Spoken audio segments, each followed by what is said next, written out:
2, je ne vais pas aller en quête de subvention, je ne sais pas le faire, et l'association qui a été désignée pour porter le projet ne sait pas le faire non plus, n'a pas l'habitude de faire, donc je sollicite une subvention 100%.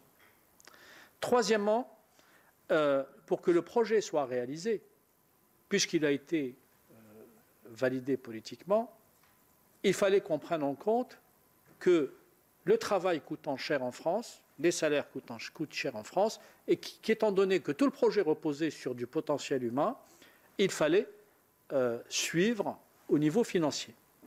À partir de là, mais ça allait glisser de façon... là, je vous demande vraiment d'être patient, et quand je vous demandais tout à l'heure de prendre de la hauteur, là, je vous demande vraiment d'être patient et de m'écouter attentivement. Je me permets, mesdames et messieurs les sénateurs, monsieur le rapporteur, monsieur le président.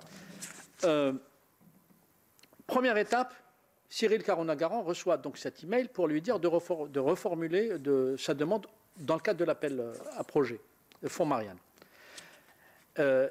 Il candidate pour le compte de l'USEPPM dans le cadre du fonds Marianne.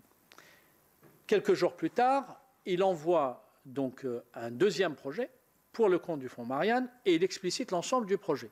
Où là, il y a un CERFA d'1 550 000 € sur 3 ans.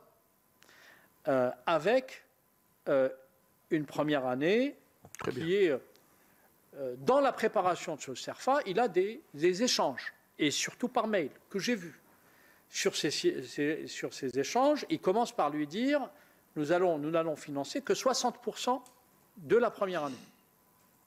Bon, il fait donc ce deuxième CERFA qu'il envoie en mai, et à partir, pardonnez mon imprécision, les 22 ou 23 mai, j'apprends d'abord par mes sources personnelles que la candidature allait probablement, même très probablement être retenue, et j'apprends par Cyril Carunagaran 4 jours ou 5 jours plus tard qu'il a reçu un mail lui disant que le projet allait très probablement, ou en tout cas avait toutes ses chances d'être retenu. Nous nous sommes mis immédiatement au travail. Il se trouve qu'on s'est mis au travail parce que je suis en confiance, etc. Et donc, on m'apprend que finalement, c'est 355 000 € pour l'année 2021, qu'il ne pouvait pas financer, l'administration ne peut pas financer plus de 60%, et qu'il nous appartenait d'aller chercher des subventions ailleurs. Bon.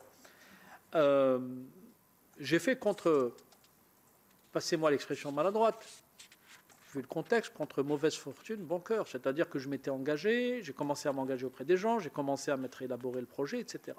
Et là, progressivement, le projet se dénaturait par son soutien financier et se vidait de sa substance de fait.